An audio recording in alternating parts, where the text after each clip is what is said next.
সোনার দোকানে ডাকাতির ঘটনায় গ্রেপ্তার আরো এক।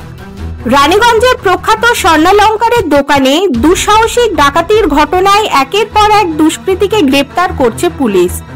কয়েকদিন আগেই এই ডাকাতির মাস্টারমাইন্ড সোনু সিং ও সুরজ সিংকে গ্রেপ্তার করে রানীগঞ্জ থানার পুলিশ।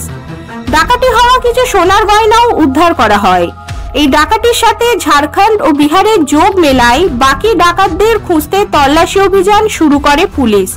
কিন্তু স্থানীয় কারো মদত ছাড়া ঝাড়খণ্ড ও বিহার থেকে ডাকাতি করতে আসা ঝুঁকিপূর্ণ, তাই 7 সদস্যের ওই ডাকাত দলের সাথে স্থানীয় কারো যোগ ছিল বলেই পুলিশ অনুমান করে। সেই সূত্র ধরেই তদন্তে নেমে রবিবার অন্ডাল থানার অন্তর্গত দক্ষিণ খণ্ডের জয়পুরিয়ার বাসিন্দা শশীকান্ত মালি নামে এক ব্যক্তিকে তার বাড়ি থেকে আটক করে পুলিশ। শশীকান্ত মালির অন্ডালের কাজরা মোড়ে একটি ফুলের দোকান আছে বলে জানা যায়। ভিন রাজ্যের ডাকাত দলকে সমস্ত তথ্য সম্পর্কে অবগত করার পাশাপাশি এই ডাকাতির ঘটনার সাথেও সে জড়িত কিনা তার পূর্ণাঙ্গ তদন্তে নেমেছে রানীগঞ্জ ও অন্ডাল থানার police. Bureau report, read news.